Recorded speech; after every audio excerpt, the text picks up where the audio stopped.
blah, blah, blah, to get in the group and because I'm going on my bullet overall length, I don't want it getting into the lands and grooves.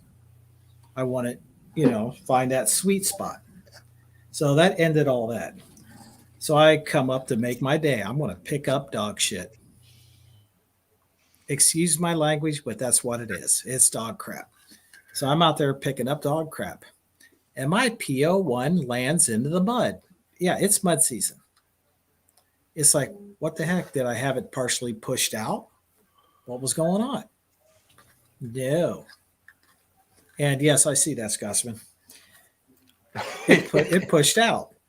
And good story. I go to put the gun back in the holster, but then I noticed that my holster broke right there. Wah, wah, wah, wah. And who made that holster?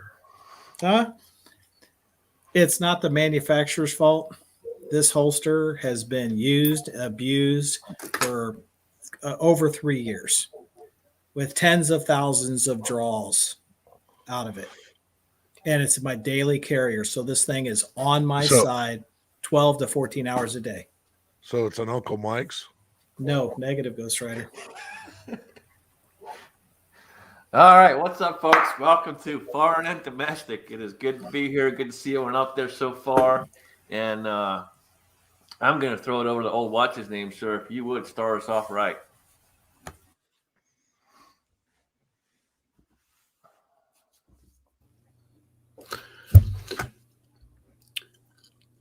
I pledge allegiance to the flag of the United States of America and to the republic for which it stands, one nation, under God, indivisible, with liberty and justice for all. Thanks, sir. Thank you, sir. All right, Alan. Where you could read the dictionary and I'd listen to it. What's happening, Alan? How you doing, brother? Pretty good. Pretty good.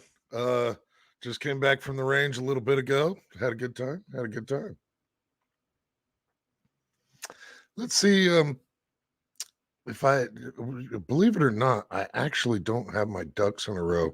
So I'm not quite sure who's out there. And currently well, what do you know? There's the YouTube auditor. And there's a few other people. And I'm just flabbergasted to see Andy 79Z28, Bald and Curious, Bernie Sanchez. I like that, Bernie. Big Al, Chris 338, Fuzz 48, Georgia Trapping and Fishing, GGW Reloading, the Gizzard Gary, Gunpowder Beauty, Kingpin, Lead Bullet Junkie, Thoughts of an Old Soldier, Tim S, and Uncle John, just to name a few, because I don't want to take up too much of the chat with this whole thing. Yeah. All right. So we already heard about Daniel's shitty day. Matt, how you doing, man? Oh, I couldn't be better if I was twins. Been a good day. Been a good weekend. It's a little windy. 80. Oh, 80. It's got to be bad out there, man, at 80. Spent a bunch of time out in the desert yesterday. Nice bonfire last night. Got this complete lower built just a little bit ago and a video made on it. So, I mean, I have literally zero complaints right now other than the rifle's not done. Good deal. Awesome. What's his name? What's going on, brother? Just rolled back in a couple hours ago from a youth conference as a counselor and slept a grand total of about 5 hours. Feeling fine. It was a good weekend. So good to see everybody. Good deal. How you doing, man? A new counselor session where you're the so it's how to avoid watching midget porn. That may have come up a time or two in our discussions. Why would you want to avoid that? It is comical. Like, yeah. So you can watch midget amputee porn. It's one of the All great right, questions. we see One what of the great- Jamie's into. One of the great questions in life, and something that I've never been had anybody be able to answer, just to start the chat off the right way. Why is it, and I've never been able to figure this out, why is it that midget hookers are full price? You That's a know, great that is a question. damn good question. I'm going to have to do some research into that, and we'll circle back to you. If Man, anyone out in the side chat has any knowledge of this, It's the please let us know. it's the same reason light beer costs just as much as full beer. I have a theory, but it's merely a theory, so we're going to leave that alone. Well, Yeah, I stopped shy too, Jamie, but I had a good one, but I thought better save it. and why is it that every porn with a Spanish midget in it doesn't have mariachi music to it? I know that's some bullshit, isn't it? It really is. I like me a mariachi band, you know, especially the ones with the squeeze box. Yep. Mexican polka. Yep, absolutely. Why not? I was just leaving. Scott, you want to join me? Yeah. Jamie, we're surrounded by some people that need some serious therapy.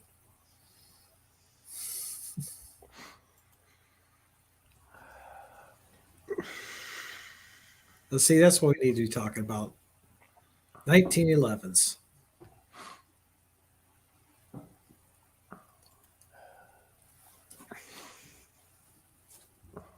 Well, you brought it up. What you got? I'll tell you who No. doesn't have a sense of humor is 1911 owners.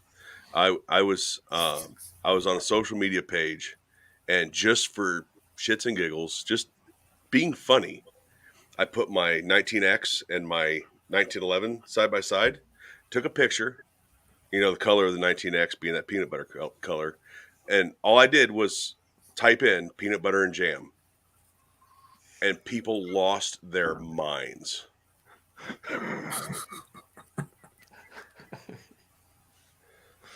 My 1911's never jammed ever, and I've got 10 million rounds through it. You know, it's 50 comments of that. So it's basically like Glock owners. They're all perfect and never fail. Then you come to Ohio and less than 10 in less than 4 minutes.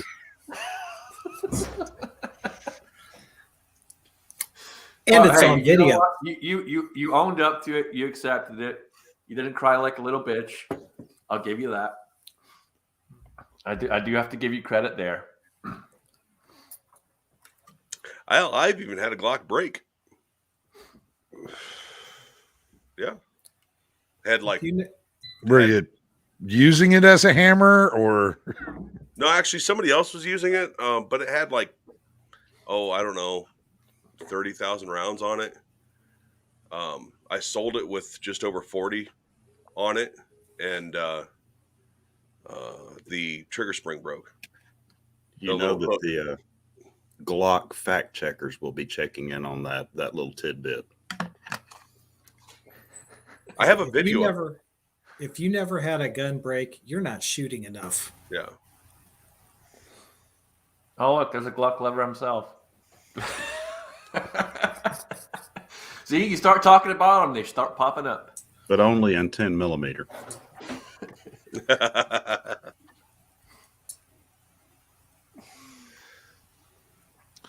Yeah, I've got two problems with Glocks in 10 millimeter. One, they destroy the brass, you bastards. And two, they're Glocks. Two very good reasons. We have seen Glocks blow up in 10 millimeter. I don't know if it's that partially supported chamber or what the whole problem was, but normally you don't have that problem with a Glock. I just, I'll say it.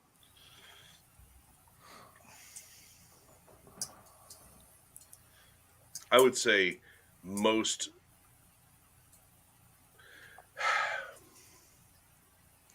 I don't want to say most modern firearms because there's still some absolute trash being made. Um, I would say most of the popular modern firearms are probably all pretty good. Generally speaking, you're not going to have problems with the majority of them that come off the line. You know, you may have a malfunction or two here and there. There may be magazine issues, and that's usually the thing is that it's more magazine and ammo issues than gun issues. Um, like even that 1911 in the class I taught there a couple weeks ago, dude had nothing but problems the entire time. But it was all magazine issues. You know, we took his mags apart. I stretched the springs, put it back in. It ran fine for I don't know 2 or 3 different drills, and then it started malfunctioning again. So, you know, he's got an issue with mag springs. So it's not really the gun itself; it's that stupid spring. Or like Winchester White Box, just destroys your day. He was Matt? using blazer brass. What's up? Was he shooting a Kimber 1911? No, he was using a Springfield, a small one, like a 4-inch or something. Is EMP sound? No. Or is it Springfield? Is it EMP? No. But it's Springfield 1911. I don't remember the exact model, but I mean it's nice. I shot it a couple times. It's a decent shooting gun. I mean it's a 1911, has a 1911 trigger, 1911 field, blah blah blah. You know, goes back on target very well. It just didn't run for shit, but it was because of springs. It was because of the mag springs, and I just think, I mean, in CZ owners, Glock owners, SIG owners, HK owners, we all do it. Every one of us is fucking guilty of it. My gun's perfect. Your gun is not because I own mine. We're all guilty of it sometimes. Because I had a Kimber for a while, and it was a 1911, and it had feeding issues. You buy the upgraded magazines for it, problem solved. But that gun is down the road. Sold it. Yeah, when was that? Because Kimber had gone really downhill in the last handful of years. It was probably about 5-6 years ago. Yeah, Well, they we've went. said it before on the show that Kimber makes an absolutely phenomenal $600 gun and sells it for $900. Yeah, that's the problem. Well, number one, they overcharge. Number two, they don't do it by hand anymore. It's all milled out, machined out, versus where when they first did them, they were all hand fitted, hand on all the rest of it. A lot of handwork went into it. They don't do that anymore. They take the shortcut routes and cheap routes and save money and still charge you the same price, if not more.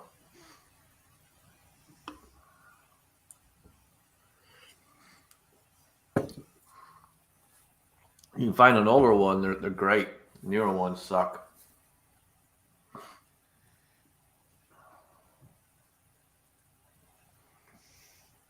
Yeah, you want to talk brand specific. I'm not necessarily brand specific. The ones that I've had more problems with than others, I'll talk down about. But they're all just machines. They all have their problems one way or another, sooner or later. It's just like owning any other machine. You're gonna end up with a problem one way or another sooner or later. So yeah, why be specifically brand specific? I don't know. I don't get it. Yeah, I love my CZs. I like my SIGs. I'm not a huge revolver guy, but if I am, I'm not picking up a Taurus. I'm going to go grab a Smith & Wesson or a Ruger.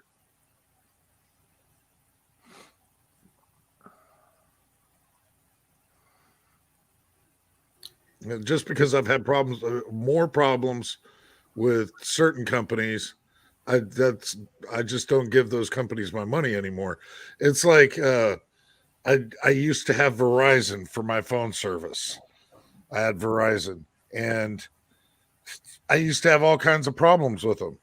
And I used to constantly be having to contact customer service. And I got a hold of one of this customer service agents, and I was like, "The service sucks." He goes, "Yes, sir, it does. It just sucks less than everybody else." Yeah, at least he was honest about it. So here's my Verizon story. I was like my third time with this same phone getting screwed up, and by this point, I'm pretty well irritated. And I walk into the Verizon store, and this guy walks up to me. He has a Verizon shirt on, the dress slacks, and all that, but no name tag, and that's important. That there's no name tag on. He says, "What are you here for?" And I said, "To throw this fucking thing at the first person I see with a name tag on." And he goes, "I'll help you."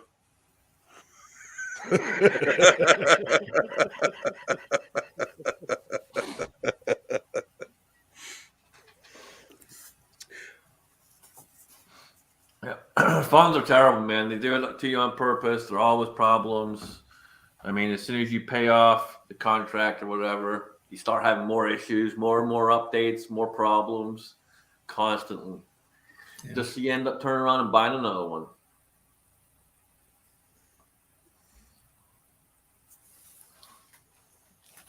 That's why I go cheap now. I mean, I need to go get another one. This one keeps telling me the whole, like, your phone's full, and I've done everything I can, deleted apps, wiped out the gallery, things like that. And it just keeps telling me the phone's full and the screen's busted, but it still works.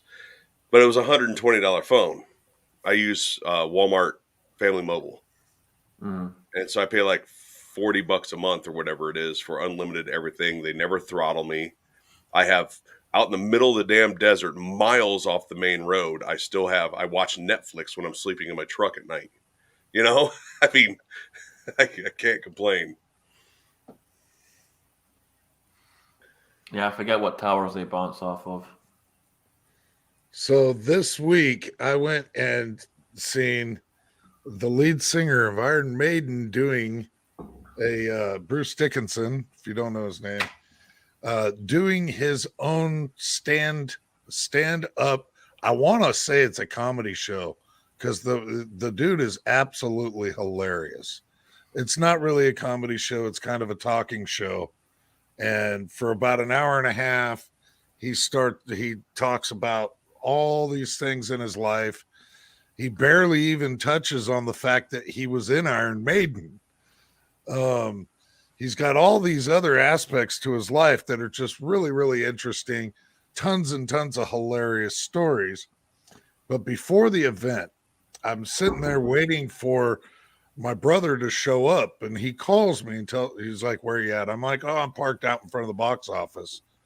I get out of my vehicle to try and see where he's at, and this car goes to pull into the slot next to me. I go to get back in my vehicle, and right before I shut my door, I dropped my phone, and it landed in the parking space next to me. The car pulls in, and I'm like, "Oh, thank God, didn't run over my phone." And they proceed to back up, and I watch the hood go. I'm like, great. That's where the tickets are at. I'm like, 100% A-OK. Didn't crack the screen, didn't do anything to the phone. Only thing that it did is you could see dirt tire track across the front of the screen. Man, you got lucky. That phone is so going down tonight. It is going to. That's it. Game over. The phone's dead. I was absolutely blown out of the water. Didn't do anything at all to the phone. The important thing is you got to see Bruce. So that's the important thing. Oh man, what a show! It was just him talking, and never imagined the guy to be absolutely hilarious, but he was. It was like watching a comedy show. Just raging laughing. I mean, the guy can do anything. He's just one of those individuals that, for some reason, some way or another, everything has worked out for him. For like the first 2 years that he was a pilot for British Airways, the band members didn't even know that he had a job as a pilot for British Airways.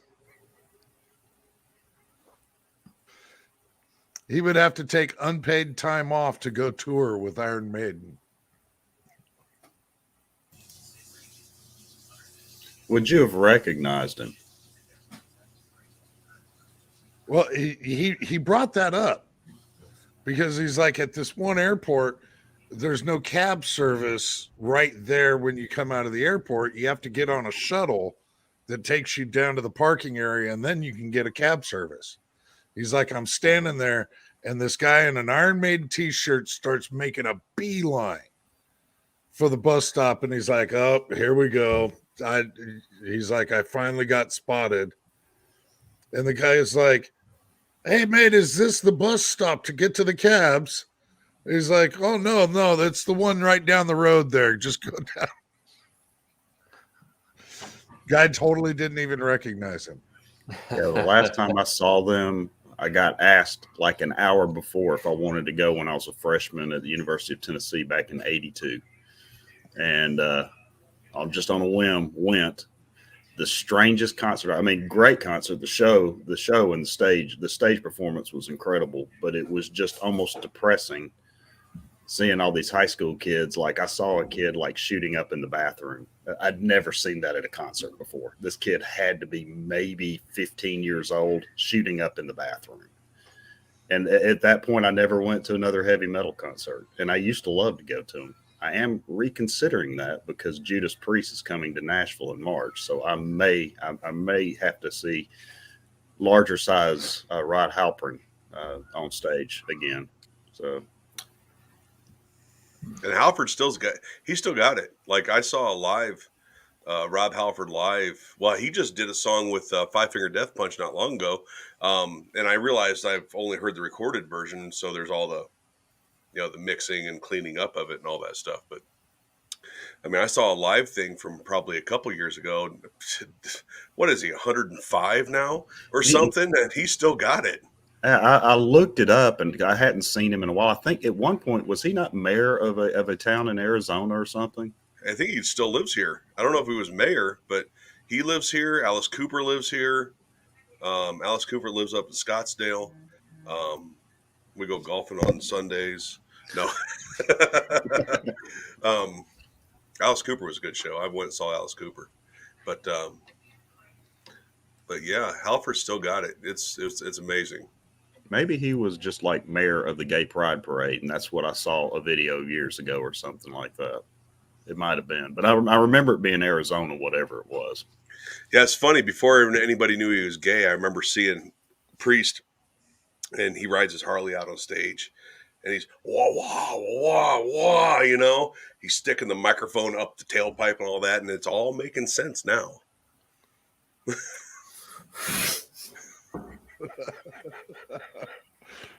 Wah, wah, wah. You're saying he's a catcher, not a pitcher. I didn't say that.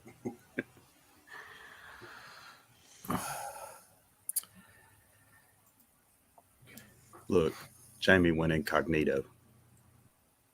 Yeah, he said he had to run off for a second.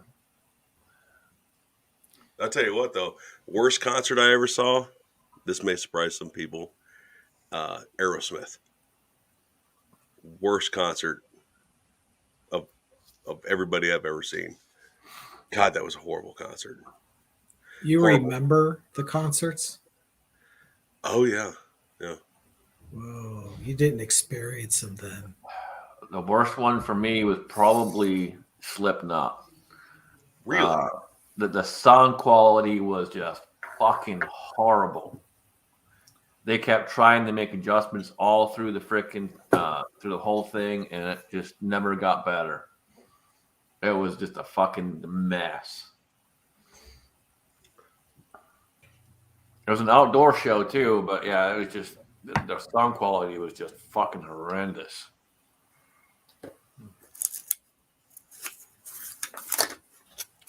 I hope they fired the sound guy because man, it was fucking bad. Hey, I just figured out what I did wrong. The list is long. In that crimp, that factory crimp, I was supposed to lift up the shell holder and screw it down where it just touches the shell holder, not where it goes to the edge of the bullet, then go half a turn. Instructions. Wow, read them, people. Sounds like fake news to me. Reading is If it's not fundamental. on YouTube, it shouldn't be. It's shouldn't be No, out there. no man read instructions. We just do. We figure it out. The difference is, do you figure out after you've already loaded a few hundred rounds, or do you set a 10, 20 test rounds and then stop before you experiment? Right? 15 test rounds. Good. And I didn't even get through them all. It's like, stop. I don't Yeah. want to die, and I don't want to destroy a gun that's worth a lot of money now. Armament and Axis out there through Rush. Finally seen Rush in one of their final tours. And I'll tell you what, Rush was an awesome show. They put on an absolutely amazing show. To be standing there listening to what you're listening to, going, that's three guys. just amazing. Absolutely phenomenal show. That Rush was probably one of the best concerts I've ever been to. Yeah, I've seen them every decade. I think the last show I saw was they were joking about being old guys, and they had like stuffed dinosaur that figures all over the stage and stuff. So that was probably early 2000s or something like that. And I'm glad I saw them when I did, but they were good every time I saw them. As a matter of fact, my son's like, he's drummer and band and stuff, and he's obsessed with that. So I've been spending a lot of time, and I was showing him old Rush videos, just, of great drummers performing in crazy situations, the moving around drum sets and stuff like that. The things that they used to do years ago were just spectacular. But as far as a drummer, he's one of the tops for sure. God rest his soul. I never got to see Rush, but a band that surprised me. I went to go see Motley Crue and Scorpions, and I couldn't have cared less the Scorpions was there when I went into the concert, but they blew Motley Crue away. Like, they were a phenomenal band. Yeah, I've seen the Scorpions. They opened for Whitesnake, the Whitesnake concert I went to, and they rocked it out, man. They really did. They did an excellent job opening up for them, and then Whitesnake just killed it. It was awesome. I'm pretty selective about what I'm willing to spend the money it costs to go see concerts these days, especially when I go back through like my old concert tickets starting in the 70s and the 80s and stuff, and I see what the ticket prices were then. It's sickening what you have to pay to go to see a concert anymore. So it's got to be something pretty special now. It's got to be like a bucket list item for me to go to it pretty much anymore, unless it's some small venue, somebody that's up and coming that I really want to see.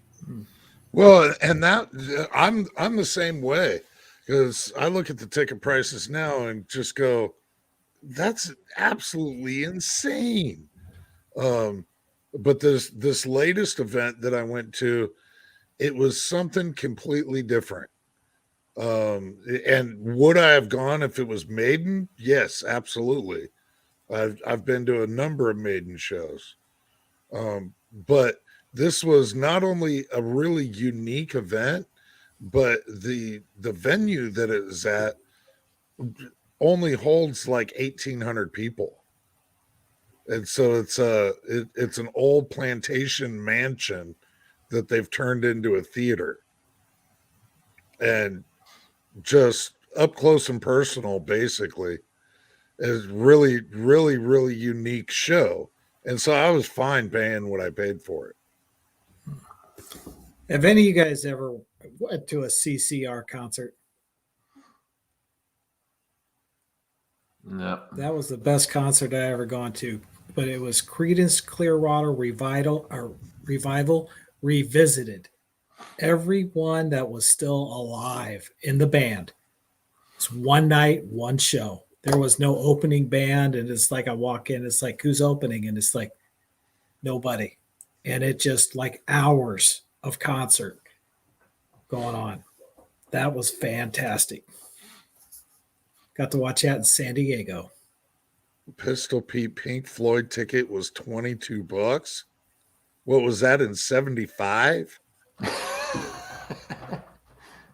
That could have been the Wall concert. The tickets weren't that expensive. Nah, some of the shows I saw in the 70s, like Ted Nugent and stuff like that, I can remember pulling those tickets. They were like $11.50 and stuff like that to go to Municipal Auditorium and see him in Nashville.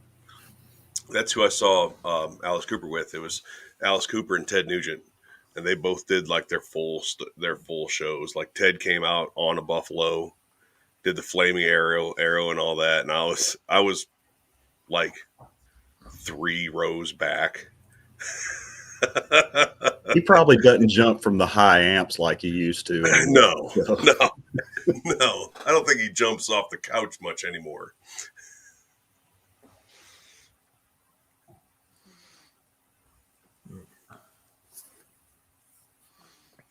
Yeah, I haven't been to a concert out here yet, which is amazing because I've been here so freaking long and I still haven't been to a concert out here. Every time someone's playing that I want to go see, they're anywhere near where I'm at. Oh. Take a look at the ticket prices now.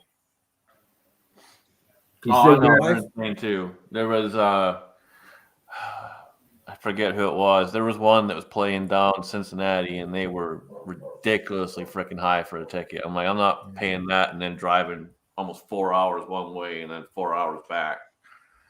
Ridiculous. The wife looked up some tickets for Reba because she was coming back on tour. The nosebleed was somewhere between $100 and $200 a ticket. Yeah, a lot of those. It's not having the time; it's having them in an area local or semi-local, and not being ridiculously raping me of my money. Yeah, a lot of the artists in the late 80s and 90s were really complaining about Ticketmaster and where they thought it was heading, and it's full circle now. It's basically a bidding war when it's a popular person in concert or a popular group in concert. You literally have to be like early purchases for most people, and especially some of the really, the real popular people now. A lot of them in Nashville, they'll start out with one show, and by the time it's done, they'll have sold that out pre-sale within a couple hours, and then they'll do a second show the next night and a third show the night after that, and they'll all sell out within 2, 3, 4 hours. The approach of music companies to concert tours has changed a lot since Scott and I were kids going to concerts. It used to be they charged just enough for concert tickets to break even, and they made the money on the sale of the albums that they were promoting. Concerts were to promote the album sales. Yep. And now they're like, we've been doing this wrong all this time. We should be using our albums on the radio to promote concerts and really make a killing on concerts. I take that back. I have been to one concert. I forgot about that, but it was years ago. It was when I was in Missouri, and we went to me and my teacher went to Branson, Missouri for Rodney Carrington. He didn't want to go by himself. I'm like, whatever. He's buying the tickets, so screw it. I don't know how much the tickets were. I didn't pay for them. It's probably worth it just for the laughs. I mean, it was worth it for all the freaking titties I got to see. Holy crap. Show them to me. I don't know what my favorite concert was. It's split between two shows that I went and saw. One was 90? Must have been 1990, and it was Skid Row and Guns N' Roses. They both played big, long, full sets. I mean, it was like an all-day event. It seemed like, at the Toledo, Ohio, Toledo Speedway. Either that or I saw Hell Yeah and Five Finger Death Punch here in Tucson, and that was a really cool concert. Five Finger Death Punch puts on a great show. If you're into it, if you're into, newer, heavier, louder. I mean, I understand Daniel may not get into it, but he's a little old. I'm trying to remember it. 90, Axel was still kind of energetic. Axel, that was before Oh, absolutely. downfall. That was when he was basically running around that big stage out into the audience and stuff the whole time. Yep. And without losing his breath, like he did like 10 years later at that award ceremony where he couldn't make it all the way around without stopping and bending over. Yeah. No. Oh, I get back. Hey, Matt, when I grew up, that's when I started listening to country more than metal. I only got one eardrum left, and that's only because electricity hadn't been invented yet, and so it was all acoustic. Hey, Jim Croce was acoustic. He put on some great concerts. Rich White mentions the Metallica Black Tour and the tour with Guns N' Roses, which the tour with Guns N' Roses was also the Use Your Illusion tour. Yes. And so went to that. And I was very, very surprised because this was the show that I went to was the first show that James Hetfield had burnt his hand in the previous show and had his hand wrapped up, and he did not play guitar for the majority of the show. Metallica went on before Guns N' Roses, except for the very last song. You hear him, he just says, "Fuck it, somebody get me a guitar." And he played that last song just bleeding all over the guitar. I remember when Guns N' Roses came out, they opened for Billy Squier. Well, but after Metallica got off stage, they announced Guns N' Roses was next. Half the arena left. Guns N' Roses came out on stage. They played for like 20 minutes. Axl Rose threw a tissy fit because people weren't raging enough for him. He went backstage. The rest of the band was like, "What's going on?" And they just kept playing until Axel came back out. He got all pissed off again, ended up throwing the mic out in the crowd and walking off stage again.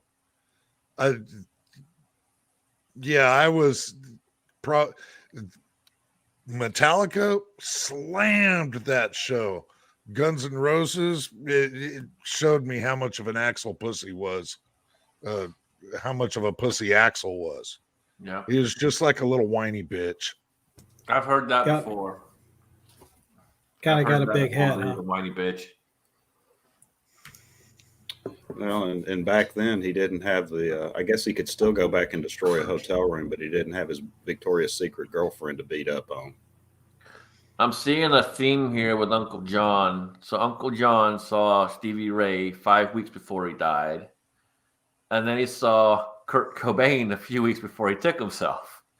Uncle John, what are you doing? Starting to see a pattern here. This is kind of sounding Clinton-esque.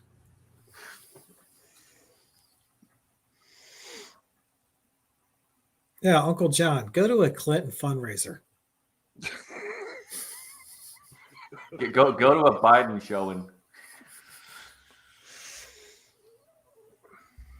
make sure Harris is there too.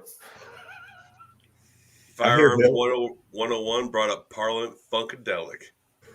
Now, I did see one of those concerts in the 70s in Nashville. That was an experience, and I was a white shadow at that concert. Oh, I'll bet. George is very entertaining. No matter what incarnation he's in, he's always entertaining. I don't know. Shows that I wish I would have been able to see. The first one that actually comes to my head would be the Flying Burrito Brothers. I have no idea why, but that's like the first one that comes to my head of shows that I wish I could see. was Never had the supposed- urge to see Kiss. They're talking about Kiss in the side chat.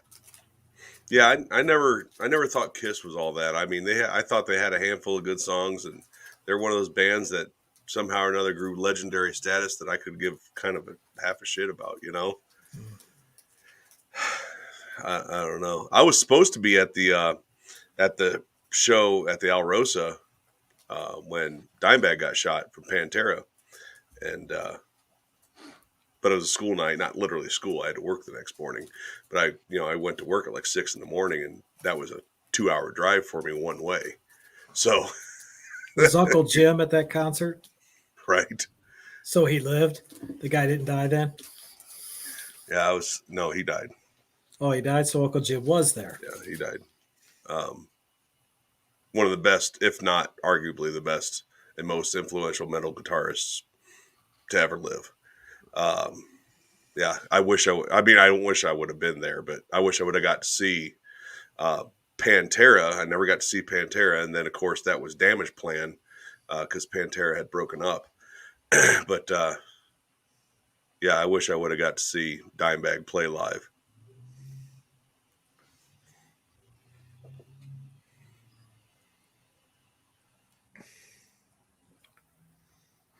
Oh, Andy, they're talking about how we were too young to be at Woodstock. My wife was conceived at Woodstock. Does that count?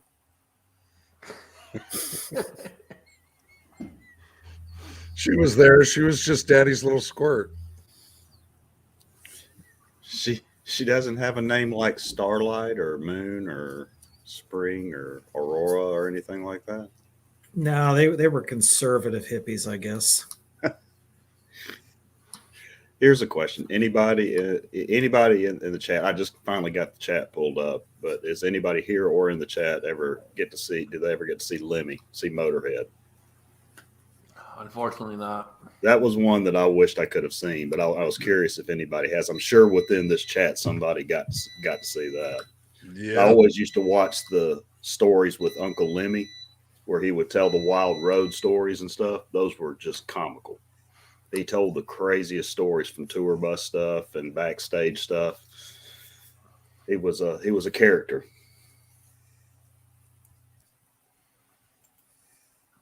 Looks like Gene got to.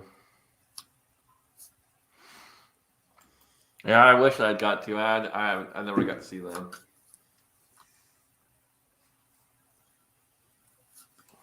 I did see, and I think he came out in a walker. I think the whole band came out in a walker. The Fabulous Thunderbirds in like 2012 or something. Yeah. Now, wouldn't that be fun? Did they actually come out in walkers or? No, it's like hover rounds would be comical. I would love to see like one of these concerts where the old guys get together on hover rounds, just as a joke. No, this was a bike rally, a big biker party. The year before they had Foreigner, and I thought, well, they can't possibly find somebody older and less relevant today. Oh, next year they have the Fabulous Thunderbirds.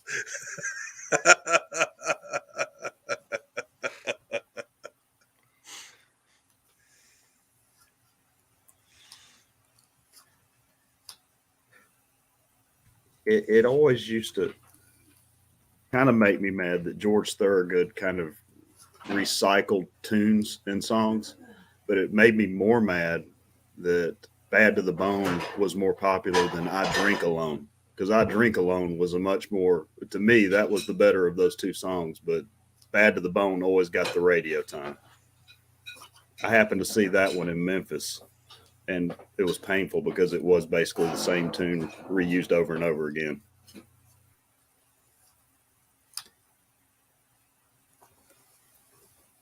Okay, so what else is going on?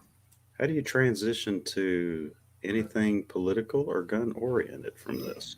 I can help with just that issue. The worst concert I ever been to was 38 Special.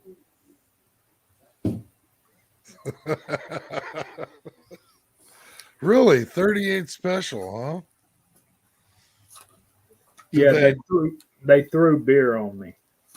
I'm not paying money for somebody to pour beer on me. I can do that with my drunk friends at home back in the day. Yeah.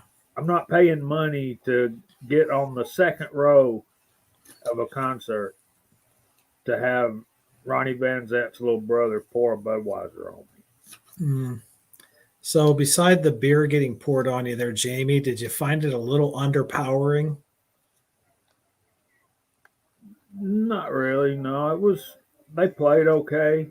It's, yeah, I was there for the other band anyway, and now I can't even remember who that was.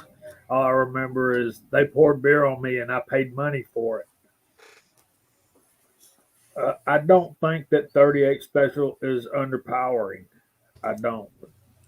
I'm pretty sure that they were aiming at the girl in the very thin, tight tank top next to you, and they just happened to hit you. That could be. Yeah. I went to a concert where a band was throwing beers and waters out into the crowd, but every time I've ever seen that, the water bottles were open. You know, no, these assholes were throwing full closed water bottles like baseballs out into the crowd, and I got hit with one hard. My dude that was next to me got hit with one hard, and we're pissed. This is an outdoor thing. We're pissed off. Heading back to where we were at, and this is a metal concert. And the singer starts talking shit to the people in the mosh pit. You call that a mosh pit? Do I got to get in there and show you how it's done? I turned to my dude. I was like, yes, he does. I turned around and walked right into the fucking pit. Started going it down. That dude came in. He didn't get back up on stage. That dude jumped in the pit and never got back up on stage. He got drug out the side of the pit and off to the side stage somewhere. So, Ball, that's a good one. Did they open for 350? I can't remember who that was in that concert with them. That's going to bug me till all night now. Pollard, I didn't have a beard in the 80s. I was clean shaven. And Broke Loader down here during that period of time, Budweiser was the beer of choice in the South. We've matured greatly since then. Yeah, I've seen Pink Floyd a couple of times by themselves without Waters. I've seen Waters a couple of times without Floyd. Never saw them together. Great shows, great stage show. Grateful Dead, I stopped counting after 50 shows. I don't remember very many of them. Yeah, weren't there some Dead stickers and Dead hats in some of your MySpace pictures from your Jeep days? Oh yeah, absolutely. Yeah, I was a Deadhead for quite a while. I literally stopped counting after 50 shows of Grateful Dead shows. Mhm. I had all kinds of bootleg recordings. I'd go to shows and bootleg record the concerts. Wow. Yeah, he used was on the road a lot. Firearms 101. He worked the shows. He worked a lot of shows, so he got to go to a bunch of them because he was working them. Yeah, Hey, this here's for I Anna Lee. stopped counting because Kool-Aid with no sugar. No, more like orange juice gallons with this much sugar in the bottom of it. You probably might not get that reference, Mario. This one's going to make Anna Lee cry. When I was in the Navy, my first tour in the Navy, we had to go to Key West. We did drug interdiction all the time. If that's not enough to make her cry, well, half the squadron, we'd be off one night while the other half works, and we're at this bar, we're drinking and stuff, and we're having a good time with this one old dude because he found out we're in the Navy, so he just started talking and BSing until he had to get up, and he was going to go up there and do a set as a favor to his buddy that owned the bar. Well, he turned around and bought that bar, and now it's called Margaritaville. And he didn't even, I mean, some of the guys were kept looking at him like doing this stuff like they recognized it, but we didn't find out till he said he was buying the bar and he got down from singing, and we found out, yeah, it was Jimmy Buffett. So did anybody see the I'm not even going to try to do some sneaky sideways, move into gun chat, into gun talk. Something happened to your audio, Matt. You're a little low. How about now? There you That's go. better. Okay. Yeah, I'm not even going to try to do some like 38 special, anything like that.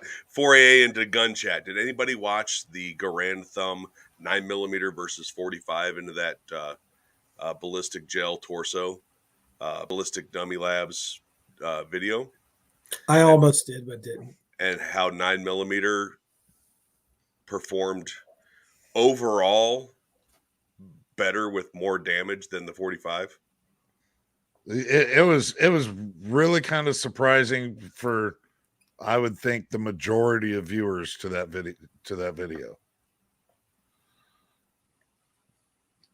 It wasn't. I mean, yeah, it was. I mean, you would think bigger bullet. If there wasn't a 45, I'd shoot a 46 if there was one, and blah blah blah. But yeah, the 9mm actually did a better job than the 45 ACP. Hollow points and the whole gamut. I thought that was a pretty interesting test, and it wasn't just a ballistic gel test, where there's no bone, there's no organs. They put the things in these dummies to do the absolute best they can to simulate the human body. And he even went through and shot sternum, shot soft tissue, shot ribs, all that stuff to make it as realistic as possible. And yeah, 9mm did fantastic.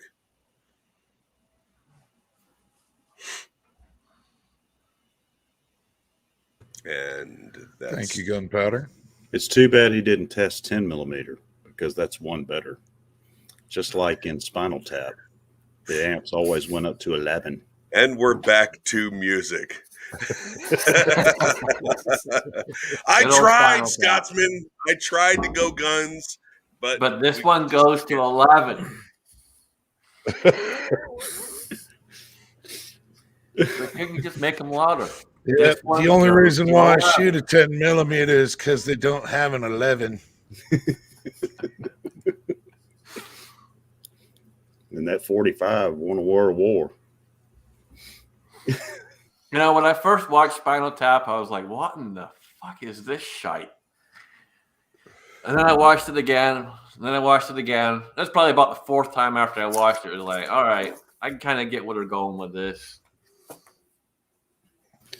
I was going to say you have to be drinking, but then, Yeah, you did have to be drinking. I mean, it's not one you really watch sober, that's for sure. No, that video that he referenced, Grant's video that he referenced was really, I mean, a lot of the scientific stuff that Grant does isn't necessarily scientific, but man, some of that, like that buffalo boar ammo, that stuff is just insane. Seen a lot of that same stuff on Alaskan Ballistics channel, but to that extent where you've got those whole entire ballistic torsos and what it's really doing to a figure of a human. Wow. Yeah, that might be worth checking out. I'm so busy, I really don't end up on YouTube, and I thumb through so much trying to find the stuff that I know I've got to watch, and I go buy a lot of stuff like that because the bigger channels I've pretty much just I just don't even take the time anymore for most of it.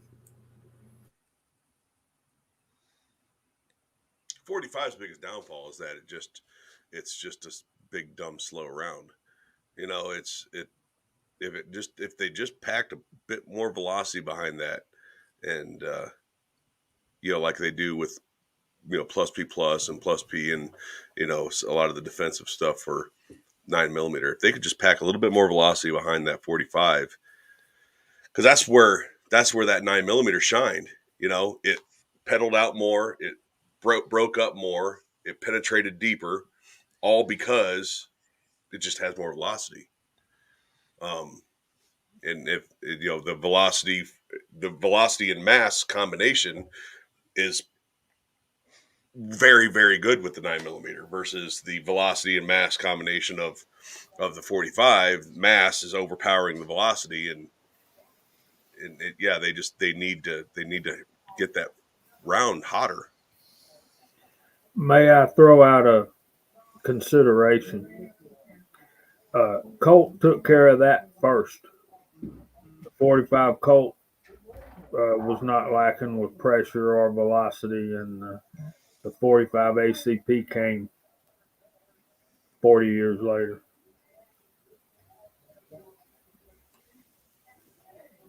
Yeah, I mean, spears and arrows, you've got a string behind it. Well, the good thing is if they ever do make an even better 45, it will be an 11.5mm. So that will be even better than the 10mm.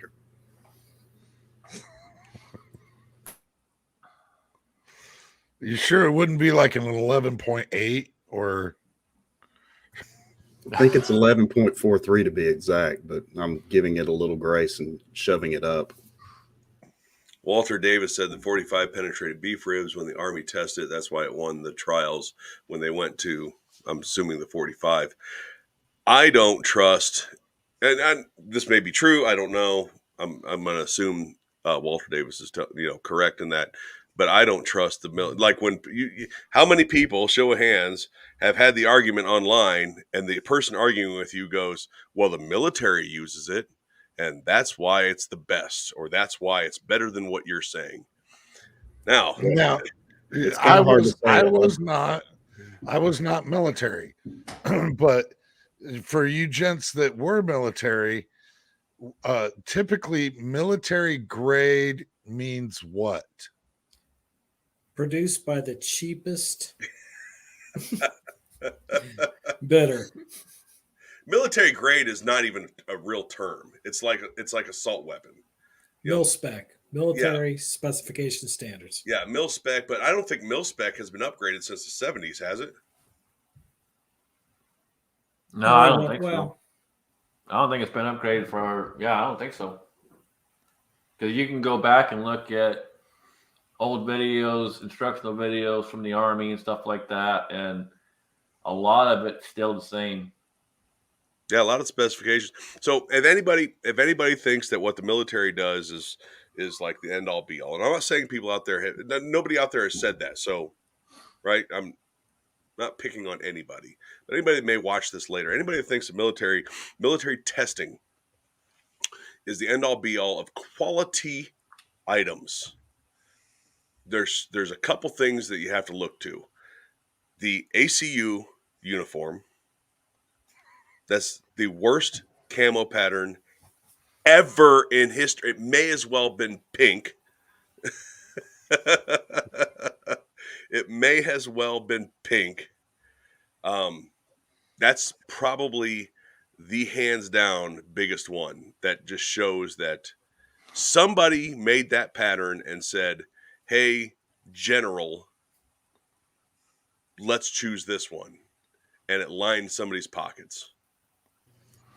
I'm assuming that with the new woke military, the pink camouflage may be in the future rotation.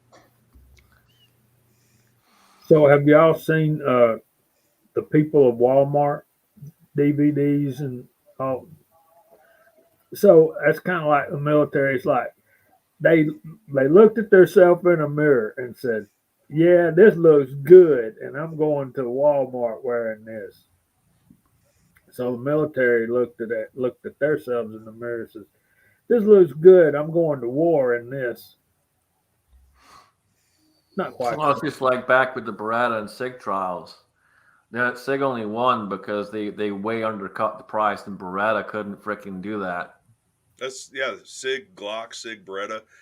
SIG basically gave the Army the guns compared to Glock and compared to Beretta. I'm not saying it's a bad gun because it's not, but they undercut so much just to win the contract. That's all it was. Now, the only argument, and I'm not arguing with what you're saying, I agree. The only argument with the 320 platform winning that particular trial is it was the only gun that actually fit what the military said it wanted as a modular handgun, where you could take this piece and replace it with this piece, Legos.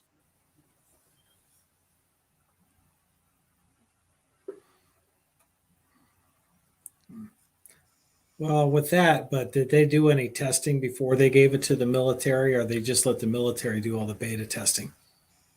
Yeah, they just give it right over. I think Allen did it with his first 320. He did the drop test over and over and over again. Yeah, So- they treat the military just like they treat us.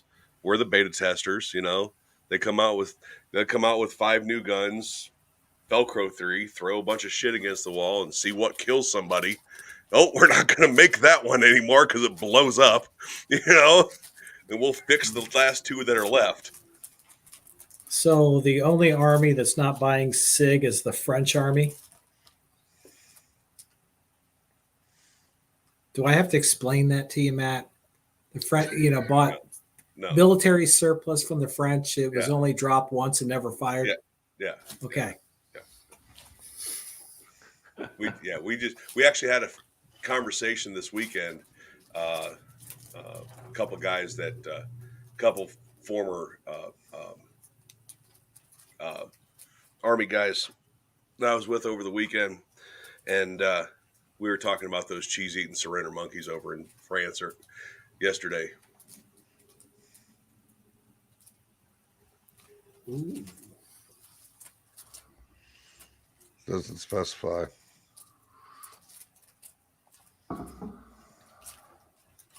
Yeah, that's true, Razor JB. That's true. In fact, that it arguably, I don't know enough about the Beretta. I don't know enough about the Beretta itself, right? But arguably, Glock gave them 2 guns in one, and SIG had to give them 2 guns in order to get the one contract.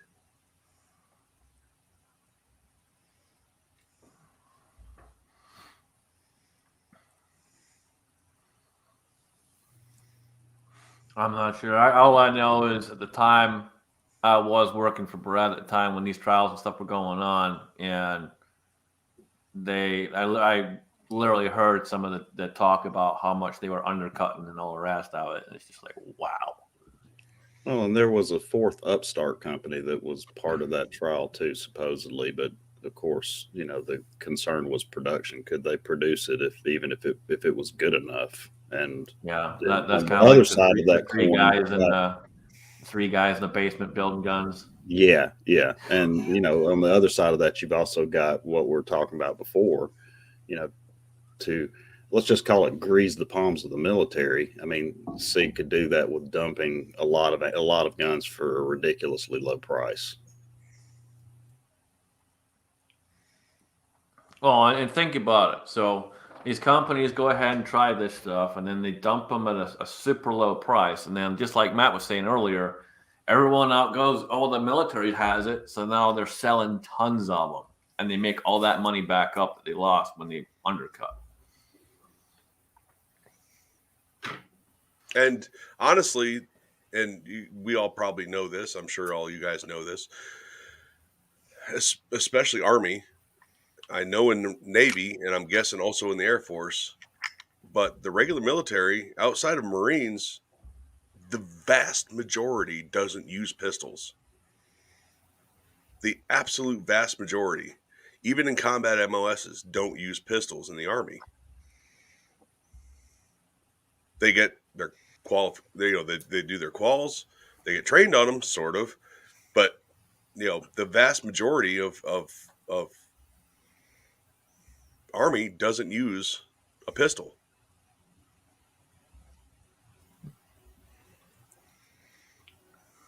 Yeah, it's usually air crew and officers. MPs, and then your special operations guys and stuff like that, they all got pistols. But there are there's some, but yeah, the vast majority don't. Yep. Well, yeah, Mario, you always had two weapons with you, but one of those was a grenade launcher. I thought one of them was like a tank or something. I thought one of them was his looks. I was gonna say is his looks, right? Either that or two weapons, a left and a right. So his dirty old drawers didn't count as one? Those always count. That is a tactical measure right there. When we used to play backyard tackle football, the first person to slide through the poop pretty much ran scot-free for the rest of the day. If there was dog poop in the yard and you slid through it, nobody's going to tackle you the rest of the day. Kind of like my gun earlier today. That's what we call toughy.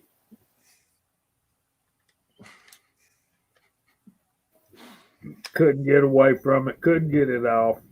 Always made mom happy when you got home with that on your clothes too. Oh man, I got hosed off on the porch. Jamie, I came home one night. I thought I stepped on something soft. I walked into the house and my mom threw up and threw me out. It was a skunk. I didn't even realize it. So earlier today, Georgia Trapping and Fishing was on live, and he was talking about skunks and how he sets out these traps and he catches coyotes, beavers, anything and everything, but he's not caught a skunk yet. He says apparently down there they don't have very many skunks. Man, they're all over the place here, and we're probably, I'd guess, at most 100 miles apart. But he's south of Atlanta, and I'm up in the northwest corner. So I think the fact that he's still around that metropolitan Atlanta area is why he ain't seeing any skunks. Let's stop talking about skunks because this is the time of year that it always happens. Right, Scotsman? He must be out of the room. I get one dog or two dogs. Last year, all three dogs got sprayed in one night. And it was right off the front of the front porch. That was bad. So Senior Master Sergeant Bulldog joined us, and there's Georgia Trapping and Fishing. He said, yep, it's crazy.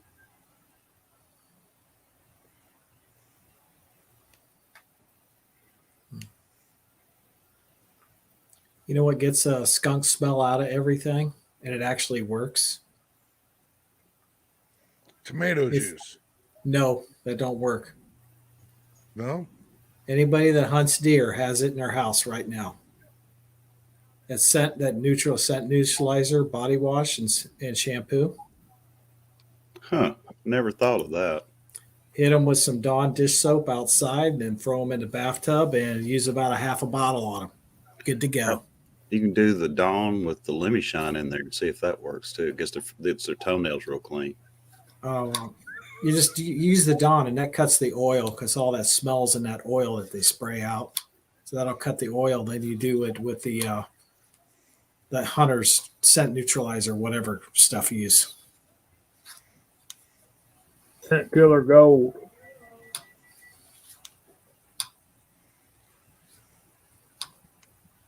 Just don't mistake it with the doe urine or anything. You know, if you spray the doe urine on there, it's just even going to be worse.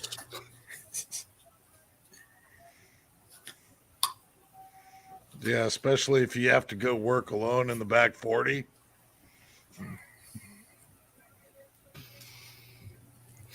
There's some places where that's probably just entertainment. Yeah, you haven't been to Daniel's house, have you?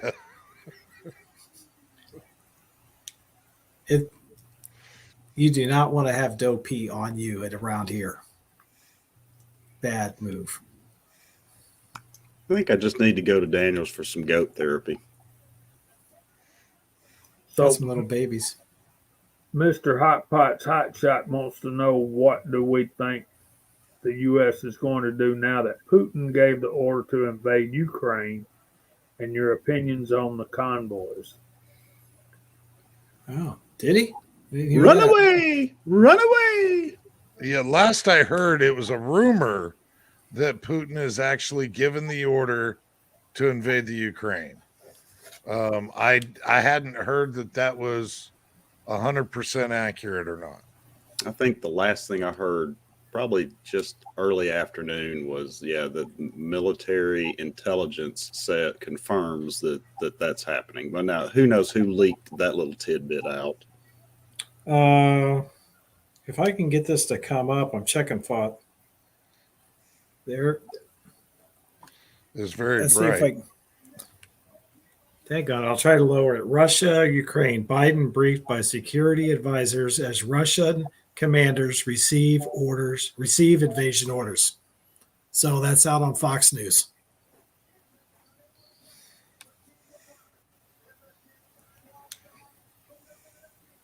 And that came out 52 minutes ago.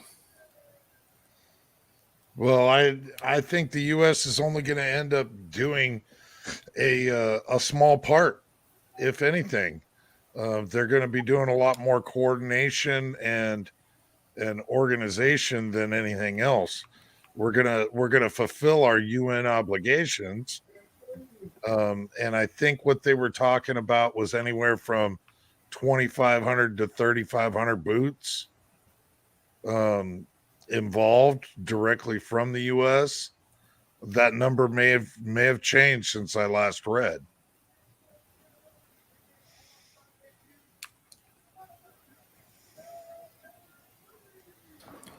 Yeah, when you have weak leadership leading your country, your enemies will take advantage of it. Next will be China going into Taiwan. So how about that tactical turtle?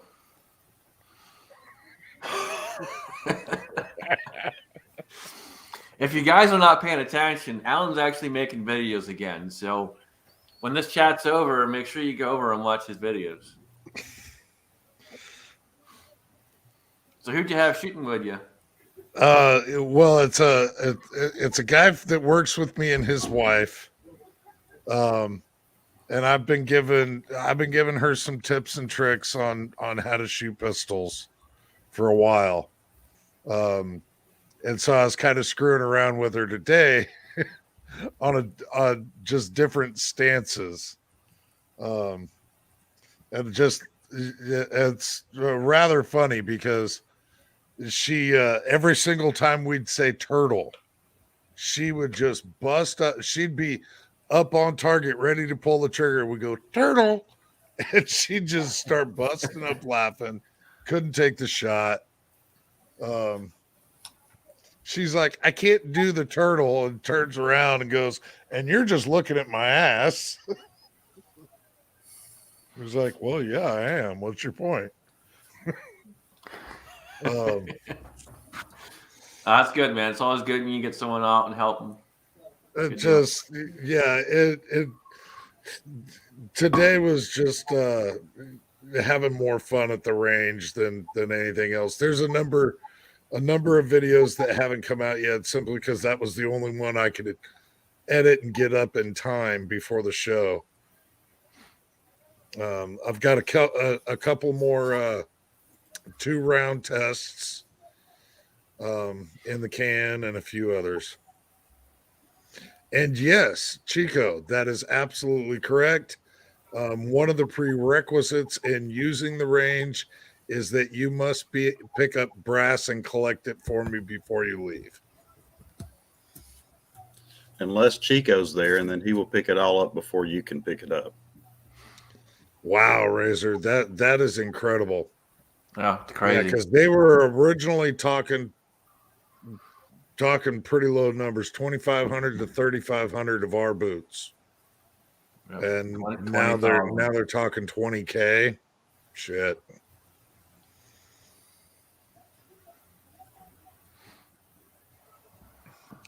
Putin has always said that the Ukraine is still part of Russia. He believes nothing different, and that it's just a matter of time, and they will be part of Russia again.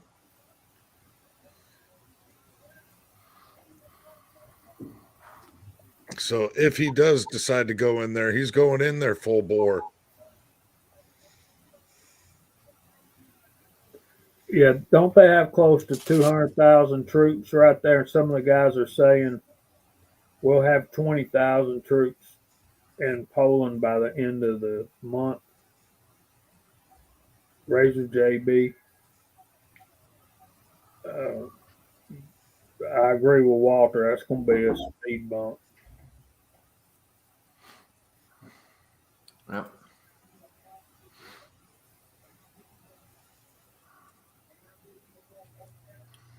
That took the great unifier to get us back into a war that we don't belong in, I guess.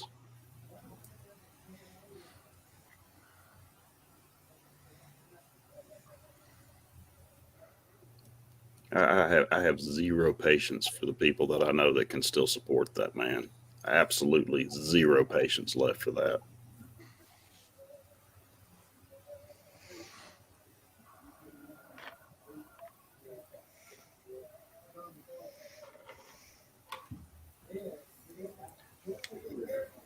Boy, y'all paint a dark picture.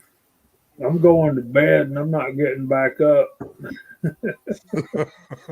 I'm going to pull the covers up over my head. Stay there.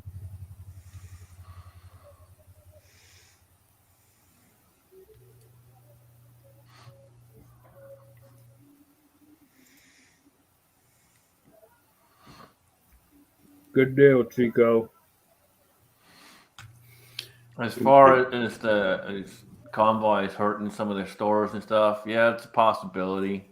I mean, but here's the thing: they're standing for something, and we gotta stand behind them and fight with them. So, yeah, things may get a little bit tougher, but it's the thing with that is prep as much as you can, get as much stuff as you can, and have it, and stock up and be ready. But at the end of the day, we got to stand with them. We got to back them up. And if we don't, then what are we? What are we fighting for? They're fighting with us and for us, so we got to fight with them.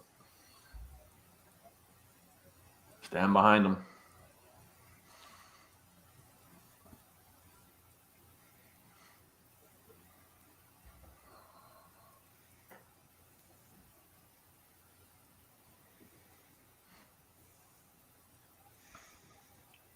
Well, I know the convoys have been making a big headache in Canada. Now, what they could do in the U.S. is the same thing, if not worse. Without trucks, these nations stop. When you got leaders like Trudeau that, oh well, I don't like what you're talking about, I'm just going to walk off the floor. I'm just going to walk away because I don't like what you're saying. It's like, grow a set of gnats and wake up as to what's actually happening in your country. I'm going to venture the problem to is they know what's going on. They just don't he's care. awake. He's awake. It just doesn't fit the plan to back off of it. and it got to demonize these people to the point where he thinks he can turn the tide against them. I mean, you look at some of these videos that are out there, the cops walking up. The cops are walking up with bats in hand already. So you can't turn around and say that they're not being that it's a peaceful protest, and then they're going in with bats expecting trouble, because you clearly there's no trouble, but they're walking in with freaking bats. They're starting the trouble. And they also are walking in with the rubber bullet rifles and stuff. They shot one of those rebel news reporters basically point blank in the leg just yesterday. Well, they ran a lady over with a horse. She died. She went to the hospital and died a few hours later. They don't care. These cops are fucking horrible. I know they have their own kind of constitution out there, and they swore an oath to it, and they are not doing what they should be. That's for sure.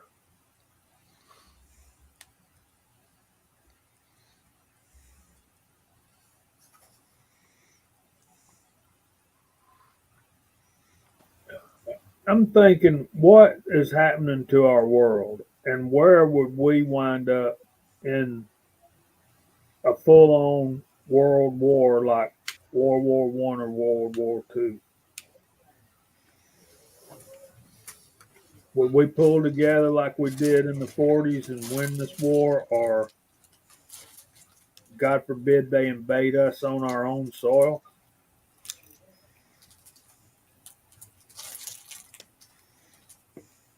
Look how the country was prior to World War II. You had a lot of similarities are going on now. It was a very liberal, and I mean, people were pushing that socialist agenda prior to World War II, and that's kind of what's happening now. The people were weak, but then you had a lot of people stand up and join the military in World War II, and it became known as the greatest nation. So it might be something like this to turn our country around, because I have no doubt that if China sees how weak the U.S. is, they're going to go into Taiwan. They've already been pushing it.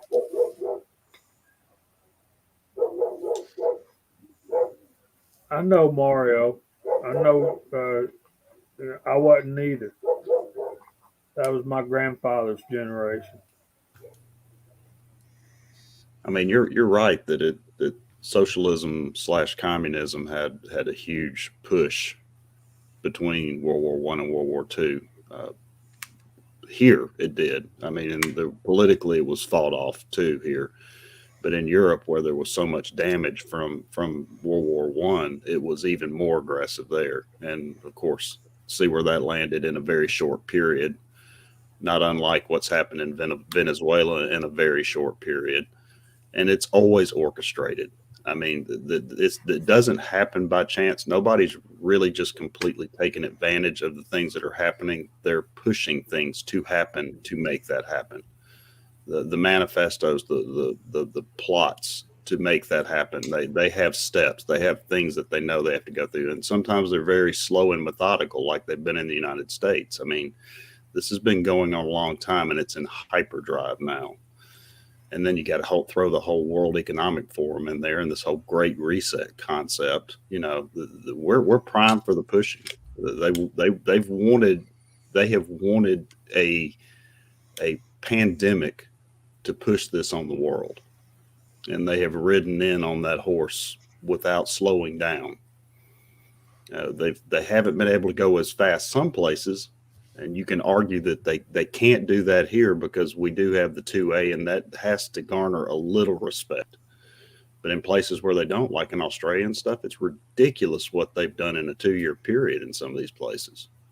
You know, and then we're hearing about, like in England, where they say that they're backing down on these mandates and stuff. You know, they're trying to go back to a more normal lifestyle. But what I'm reading about that is that they're backing down, but part of the backing down process is to have these digital IDs and to, you know, that moving forward with that kind of system where people gain their freedom back because they finally gave in and did this.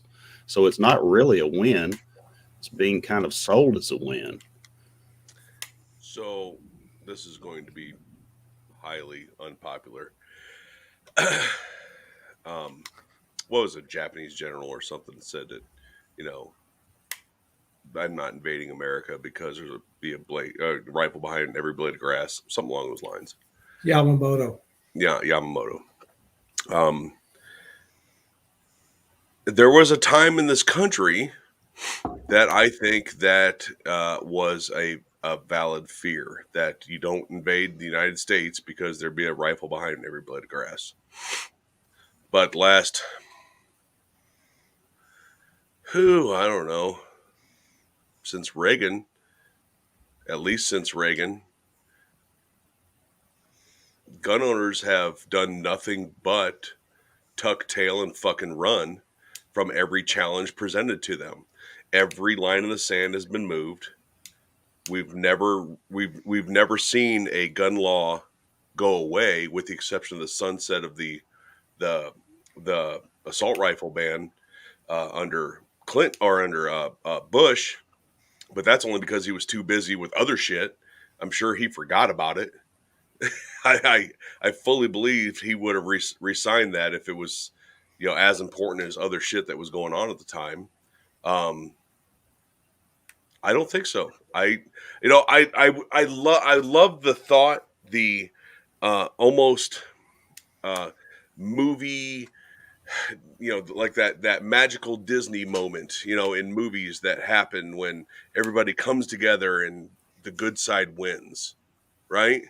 I would love to see that happen, and I think that deep down inside, there's probably more people than I think that have that drive and that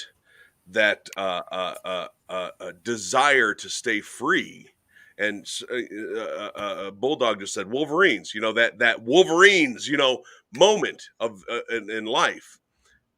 I love to think that's there, The problem with but it I is, don't think it is. the problem with it is there, but the problem is it's small pockets. They're here and they're there. It's small pockets of it, small groups of us. We're not in these large groups. You know, Tennessee, for example, you know, Scott will tell you, you know, it's very liberal in a lot of areas in these major cities. So in the major cities, you're not seeing as much with the gun owners sticking together and standing up. You know, it's the small pockets in the outskirts, in the smaller towns, the smaller cities. That's where most of your guys are that are going to be willing to stand up and step up and fight. You know, like out here, you know, same thing. Cleveland, Cincinnati, you know, they're very liberal. Columbus, especially. Columbus is fucking horrible. But you got small pockets all around it, like where Daniel's at, an hour north of Columbus. Where I'm at, 2.5 hours north of Columbus. Now you got, you know, another pocket of people to be willing to stand up. It's just these small areas and small pockets. Gene makes a good point. Said if war is ever brought to American soil, our arms will have little to no effect because war is now fought in cyberland. My thinking was what Matt said about the Japanese being cautious of invading American soil because of our 2A. You know, you still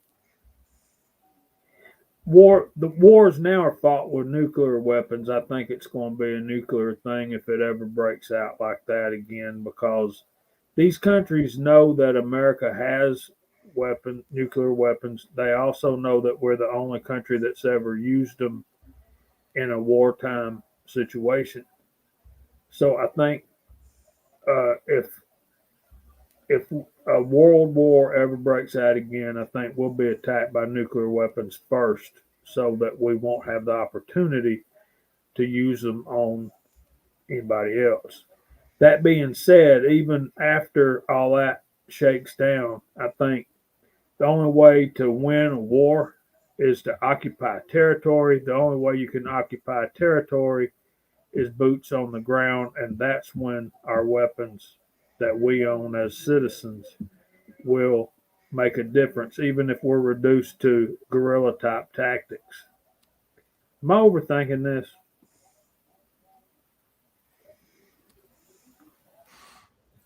Well, I mean, guerrilla tactics, obviously, especially for smaller forces against larger forces, is just about. I mean, you're not going to go head on. Um, you strike, flee. You do things that they don't expect, things like that. Yes, absolutely, I agree. I don't think whoever it was that said something about our wars are now fought on the cyber battlefield or whatever. I mean, it was just 5 minutes ago that a bunch of flip flop wearing, you know, Afghanis were kicking our ass. Not kicking our ass, but I mean, holding their own pretty freaking good. Um, so I would disagree that it's just cyber. I would absolutely disagree with that. Because like I said, 5 minutes ago it was not. So it hasn't changed that much. Um, so yeah, and then and I it was I that I guess it's Ozzy Osbourne or something out there said patriotism is rural. What defined patriotism though? Because I know a whole lot of people that call themselves patriots that are a bunch of bitches.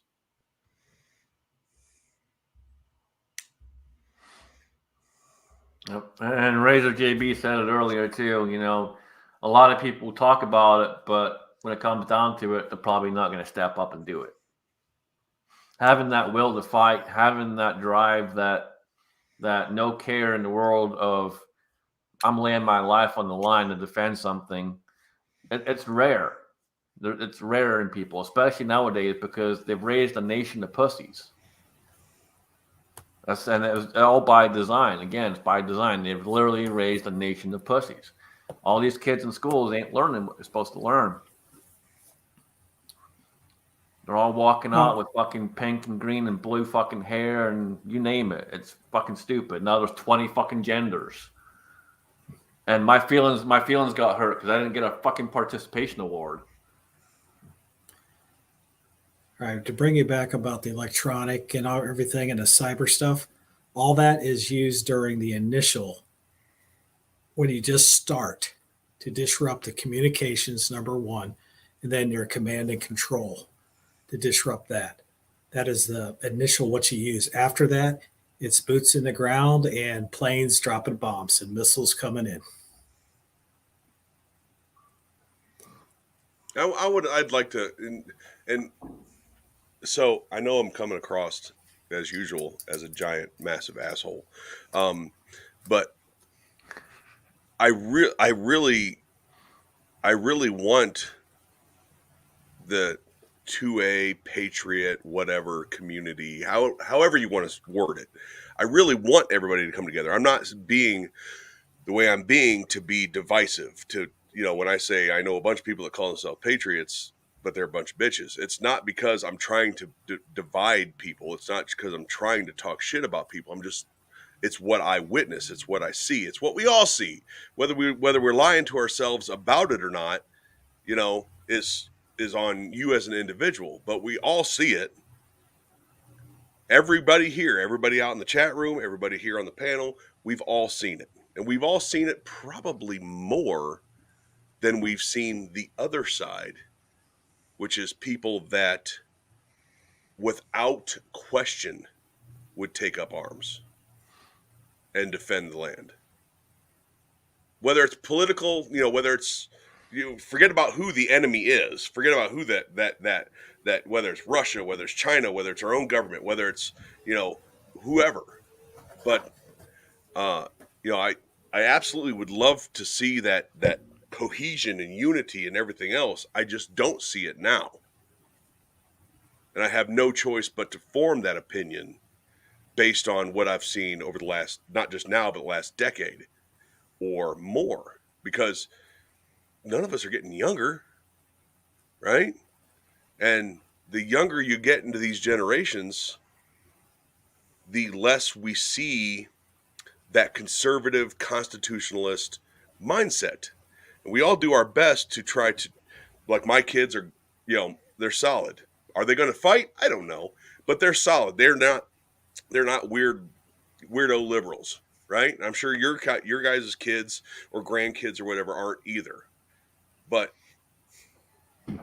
unfortunately, they're pumping out more wacky loonies out of these schools than what people like us can keep up with.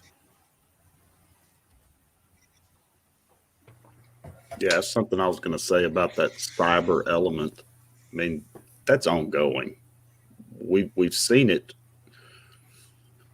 We've seen it, and we've seen foreign interest use it against us. We've seen it in narratives being created. We've seen it in free speech being curtailed. So that's kind of a wave of it. We've also seen it where there has been, signs of the ability to cyber attack grids and cyber attack financial institutions and everything else. We've seen parts of that, parts of breaking down our society. So I can be called a conspiracy theorist for saying anything like this, but like I always say, I'll wear that badge with pride because conspiracy theories come true all the time, or they have been at a rapid pace over the last few years. So, but I mean, yeah, that battle's ongoing, and people who want to do away with what we have, because let's be straight. Our Constitution is the only thing in the world that exists like that. Our Constitution is the only one that says we have our rights not because government gives us rights. We have our rights because we are born with those rights. We have the right to stand up against our government and fight against our government or against foreign entities. We have that right because that is what is a human right that is supposedly not supposed to be infringed by government. So nobody else in the world has that Constitution, and the world hates that we have that. And I've got enough foreign friends from my photography years that hated the fact that we had the ability to own guns. What an evil that was. And that's how it's portrayed over there. We see it over there. I saw it over there for years. They're bad people because they have guns. Blah blah blah blah blah. It's portrayed by the media that way on purpose all the freaking time.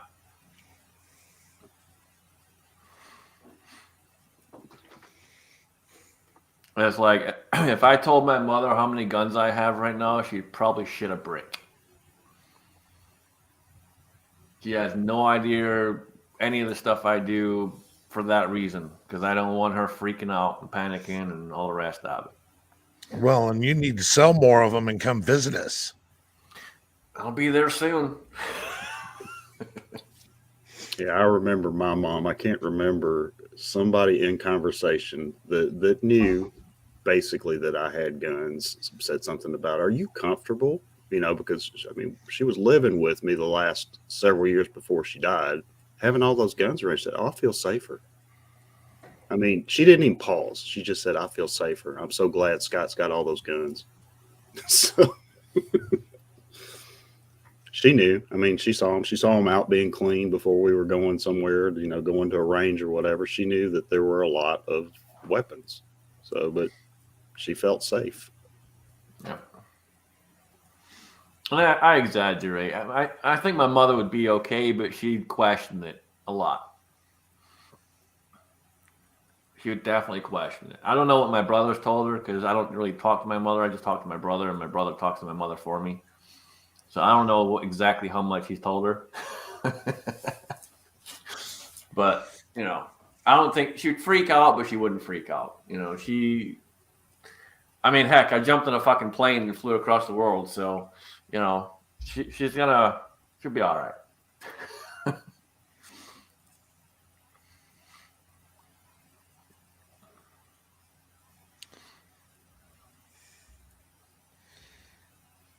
Well, today was the first day that I got to shoot the 320 AGX Pro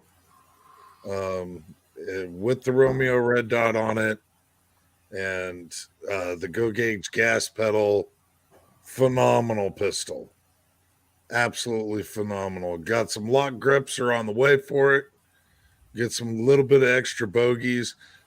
simply because there is one little spot in my palms where I could feel if I had a little bit of swell there, I would have 100%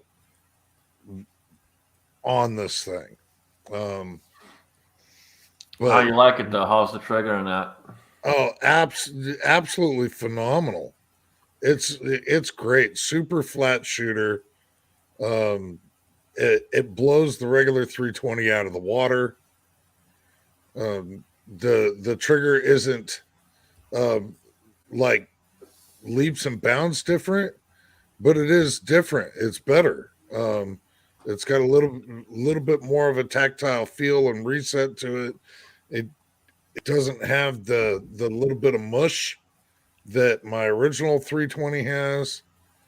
Um, and with that metal frame and the full size slide, it's real flat. It's so quick to get right back on target. Um, the lightning cuts on that slide help a lot. It really does.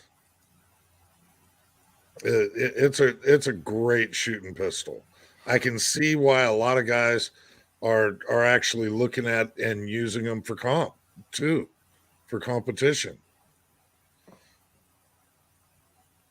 Not my purpose, but I can totally understand why guys would want to use them for competition.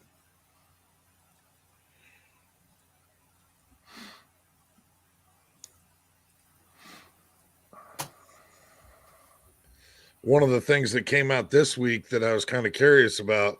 I mean, a lot of people in our circles don't shoot 380, but SIG did come out with the 365 in the 380.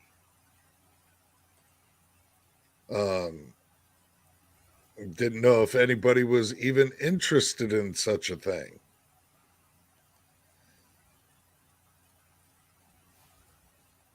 I mean, 365 and 9mm, you're still holding 10, 12, 15 rounds. With the extended base plate magazines, it doesn't appear that you're getting any um, any extra rounds Nah, moving to the 380.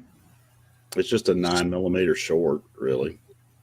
So I mean, Yeah. there's no real capacity increase. I mean, I've got that Sig Micro gun that's in 380 that is basically my pocket gun, but I don't see the advantage of having a full size 380. They're just going after the first time gun buyer and the female side of the crowd and try to convert some Glock people over to SIG. It's like when, what was it, Smith put out that, was it the Easy? Was Smith the one that put out the Easy that was easy to cock and in 380 and all that stuff originally? Yep. Yeah, they came out with the 380, then the 9. Well, there's already a market building for the 365s. So, I mean, as for the people that want to do customizations or hop ups, whatever, there's already a market building for them.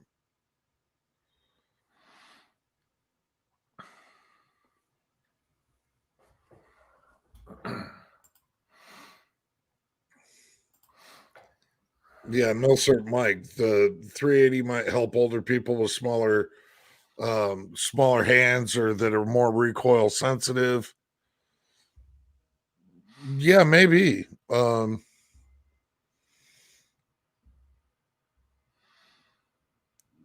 I don't really know. To me, they're kind of leaning towards a boot gun. It's like the backup of a backup, but I can see why they would get into the 380 market as well. Yeah, why not? Glock's in the 380 market. Why not take the 365 into the 380 market? Glock is kind of in the 380 market. I mean, Glock's in the 380 market with literally one pistol that nobody owns. Like, I mean, I never hear anybody talking about the Glock 42.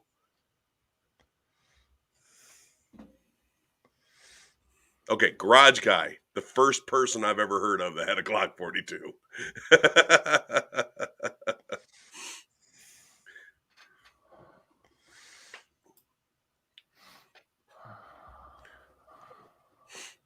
Yeah, there's a guy that I work with that, as for pistols, that's all the guy owns is 380s. That's what he prefers. Um, he's like it's a get off me tool. It is all that it is. I don't plan on shooting somebody that's 12 yards away from me even. But it's a get off me tool.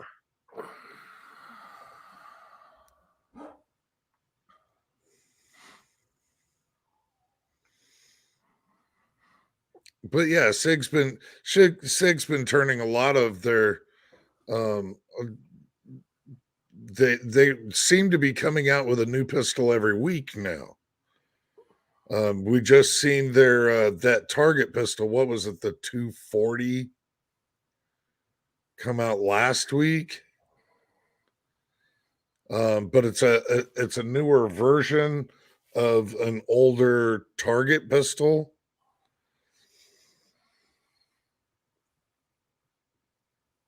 And they've revamped it. It looks pretty cool. But I'm not like a bullseye kind of guy.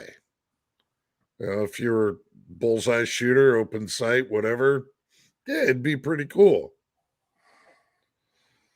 But the SIG seems to be turning out just a new pistol or something every week. They're just on the constant. Let's add to the lineup.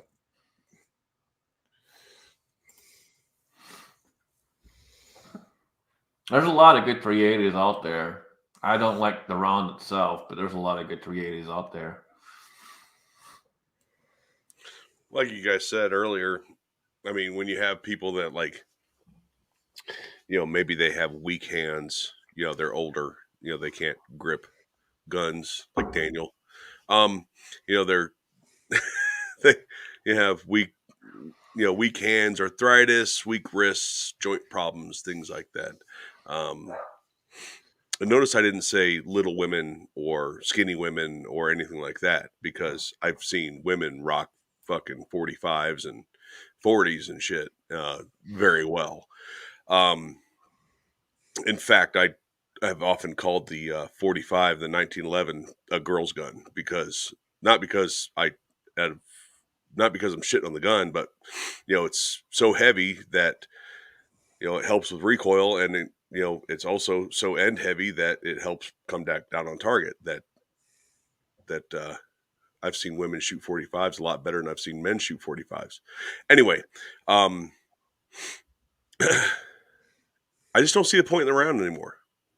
I really don't. I like of all the rounds out there that are modern being chambered in a pistol, I just don't see the point in the 380. The oftentimes capacity isn't better than 9mm. 9mm being a better round, objectively. 9mm being a better round. The guns aren't. I mean, 380 gained popularity because they were small guns back in the 80s and 90s. And then they started making 9mm in the same size, and it's like, what? I don't even see the point in a 380 anymore. They're more expensive. They're less effective. You don't gain capacity in most cases.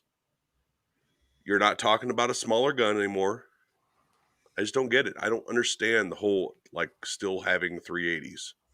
I mean, if you already have it, if you already have the gun, utilize it, obviously. But as far as new and going out and seeking out a 380 pistol versus 9mm, I just don't get it. Well, look at the advantages of a 380. The bullets cost twice as much.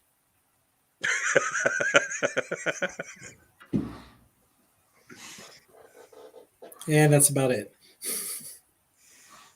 And there's always that wonderful effect that you get when you pick up brass and the 380 ends up in with the nines, and you have to sort through all of that to make sure you get it all out. And then you're running it through your press, and it's like, No Crap. matter what happens, you always get at least one in there. Always. And it's when you're doing a run of like 1,000 or something like that. And you've been standing there for a couple hours running the handle, and the next thing, bam, there's one.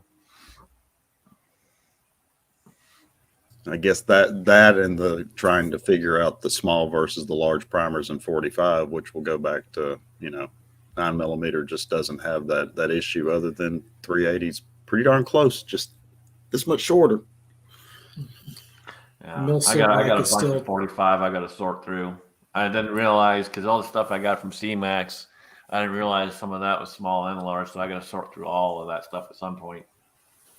Millstrip Mike is still trying to justify his 380. Well, yeah, Ozzy Osbourne. I'm 61 with carpal tunnel problems.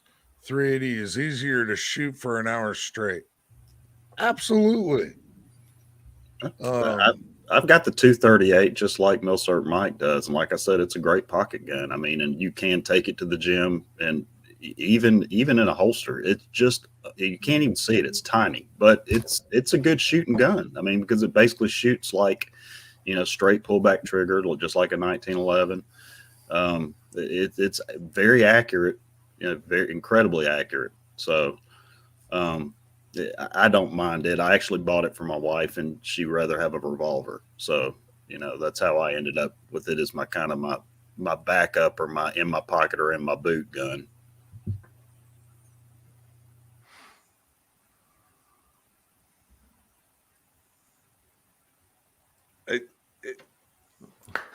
And it wouldn't surprise me if Daniel does.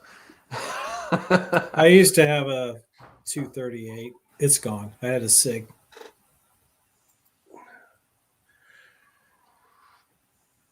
No, Broke Loader was saying you throw 380 brass in when I'm picking up the 9mm to screw me over when I'm running my press.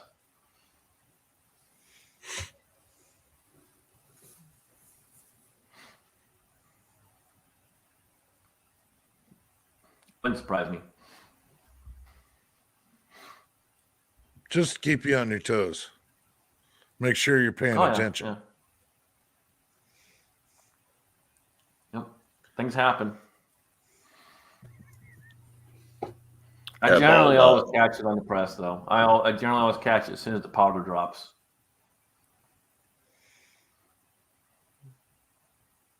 Yeah. Is there still a place for 380? Yeah, I suppose. For those people that can't handle a 9mm, that a 380 works better for, absolutely, why not?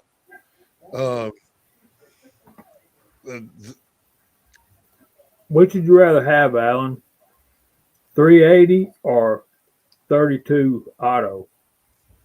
22 long rifle. There's worse. You can do worse than 380 is what I'm saying.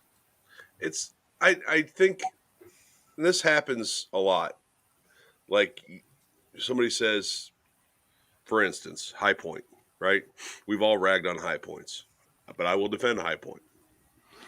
The C9, I've never owned the other ones, but I've had 2 or 3 C9s, and they've all ran like a sewing machine. They're heavy, they're bulky, they're ugly, low capacity, made of shitty material, blah, blah, blah, right? We all know these things. When you rag on when they're a shitty made $150 throwaway gun, right? And people that have had really good, really good experiences with them are always, well, mine runs great, or mine, I love mine, or I've had mine for years, or I'm not talking about you. Like when it was Alan asked, this goes back to the shotgun, the whole shotgun conversation months ago, when Alan asked me, what do you think of a shotgun for home defense? I answered as a generalized statement, not for you, not for me, not for Jamie, not for Scotsman, but I said I thought that the 9mm PCC, like an 8-inch PCC, with a red dot and a light on it, was the best overall home defense firearm that anybody could buy. And the only person out there that was on my side was Razor JB. Because I don't think shotguns are, as a general statement, I don't think shotguns are good overall home defense weapons, because there's only a handful of people, or maybe one person in your house, that can handle it. You know, your 9-year-old, if your 9-year-old, God forbid, has to pick up a gun to defend your house because something happened to mom or dad, because that home invader, that 9-year-old can use the PCC like it's nothing compared to a 12 gauge, you know, an 18 or 20 inch 12 gauge. So that was the point in my comment. Overall, in the general sphere of ammunition and firearms today, I think Allen, myself, and others are saying, thank you, Razor. I think Allen, myself, and others are saying that there's not that you can't like 380 yourself, a person out there, whoever. I'm not talking to one person in particular. You know, if you like 380, awesome. I am happy for you. At least it's a fucking gun, you know? But as a generalized statement, the 380 versus everything else that's out there right now, it's just kind of lost its place. It just kind of lost its place as a generalized statement because, as we've all discussed, the guns aren't smaller anymore. The round is, less effective. It's more expensive to buy, and especially more expensive to train with. You know, the capacity isn't any better,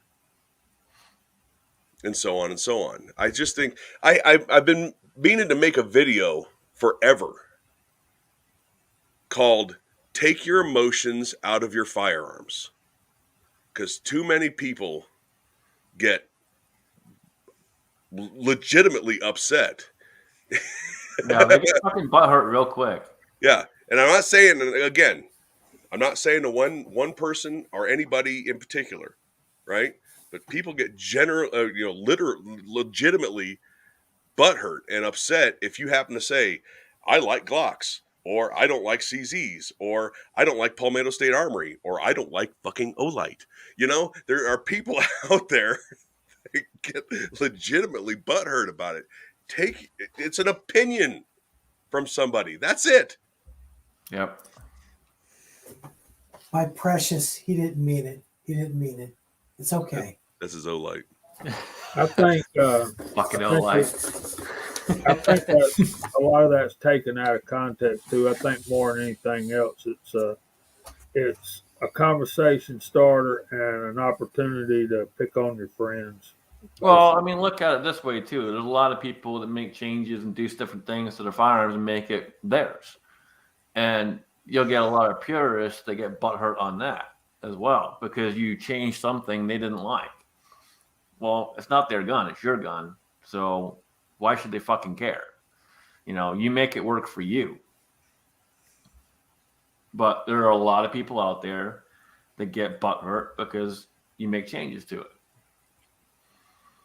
And Bald, no, I don't wonder why people don't like me.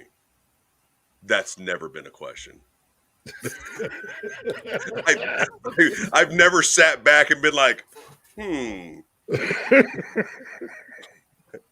can't. All right, we're getting to that time, so we're gonna start going through the room. Daniel, what you got going on, man?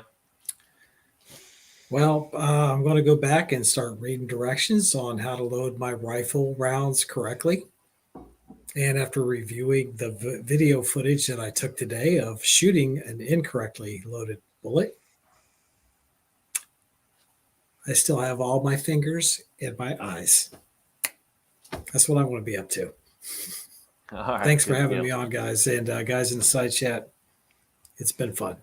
Good deal. Jamie? I'll say to Daniel, God is good. Be watching out for you with that one. Guys, I got a lot of stuff going on family-wise and otherwise, so probably gonna be a minute before I get any videos out, but you can catch us on Friday nights at the Georgia Shooting Connection channel. We'll talk about reloading and all other stuff. We try to avoid politics over there, but sometimes, when you're talking about guns, you can't leave politics completely out. So come over. I hope y'all come join us. And thanks for having me, guys. Y'all are always a fun time. Thanks for being here, brother. Appreciate it. Old what's his name? My brother. I've got a little catching up to do. I am I tried to on my phone to go to Allen's channel and see this wonderful production of video happening. It might inspire me to come out of the cave at some point and actually do a little bit myself. I say we need to start a hashtag, bring fun back to YouTube, and start having a little fun with each other and poking fun and we need a few themes, like the Crazy Glocksman or Janice Gay or something like that to make some video series over, just to lighten things a little bit, because there's a lot of serious stuff that I watch and that we talk about. So I'd love to see a little of that come back. It's good talking with all of you. And I wanted to answer, I think Bald put something out there about basically the 938 and the 238, not saying either or. Part of the reason was for 238 was it is about a half-inch smaller gun, and the reason is the grip on it is about a half-inch shorter, same size barrel and everything, but it's a little bit smaller gun. It does conceal a little differently. So anyway, thanks for everybody here. Thanks for the side chat. I've enjoyed watching. I hadn't responded much over there because I am about to pass out after 5 hours of sleep this weekend. If you hear snoring anywhere in the United States, it's me in about 15 minutes. So thanks for the fun. Thanks for being here, brother. Appreciate it. Matt, what you got, man? Fun on YouTube died when Matt V stopped making videos. Anybody out there who doesn't know who Matt V is, go look some of his old videos up. They are hilarious. I have got a shitload of stuff going on. I can't show you. But I probably could, because it's just a lower, right? We're at the That's end the anyway. serialized part. That if it hits, is it hits. the part that is a gun. Yeah, so I just won't blow you up. I'm building a recce rifle. This is the start of it. It'll be a 3 or 4 part series. So this is and everything is through AR-15 discounts. Getting the upper, I have all the parts here, but getting the upper done here very soon. So video out on that very soon. Set of body armor that I've been running with is going to release this week. Another holster from Falco Holsters, a belly band holster. Anybody interested in belly band holsters? With a Kydex holster, not a nylon goofy thing on it. Core Essentials just sent me this. I can't wait to show it to people. But their version of a micro battle belt, of the small battle belt. That looks like a stiffer belt than the one you had last week. Dude, or the week before. This is an amazing belt, and I haven't even put anything on it yet. So that's coming, and maybe a helmet, maybe night vision. That some of that sort of stuff is coming down the pipe as well. Helmet, night vision, very soon. Awesome, good deal. Awesome chat tonight, guys. Lots of great conversation. The side chat was blowing up. Appreciate you guys out there. Myself personally, I got some loading to do. I got a Glock video coming to you. Yeah, someone sent me a Glock. So believe it or not, there is a Glock video coming. And then I also have another video that's probably going to blow all your minds. So be prepared for that one. And Scott knows what I'm talking about. It'll probably blow your minds. Not something you'd expect from me. With that being said, I'm going to throw it over to Allen to take us out right. Oh, well, did we ever get to you, Daniel? Daniel was first. Okay. Jamie. Wow. You didn't get the Jamie. Yeah, we did. Oh, I'm We sorry, went through, Jamie. we I went was through the sleeping. room. All right. Well, it was a great week for me. Great chat. Always great to see these guys on the panel. The side pat was absolutely on fire tonight. Thank you, everybody, for showing up, participating, commenting, poking fun, whatever it is that we all do. And yes, Scott, there needs to be a little bit more amusement on the channel. Now I'll tell you right now on my channel, there's nothing that's amazing, nothing that's going to entertain you. And it's not interesting at all, but there is videos. But I also have said, and I will say, I don't know how to line dance. I will also say that, and I've said it before, if I get to 1,000 subscribers, I will introduce you all to Jan. I will introduce Jan. So, have your brother's, cousin's, sister's dog subscribe to my channel. I don't care. Create a bunch of troll channels. Have them all subscribe to me. I don't beg for subscribers, but if you want to meet Jan, I have to get to 1,000 subscribers. That's the deal.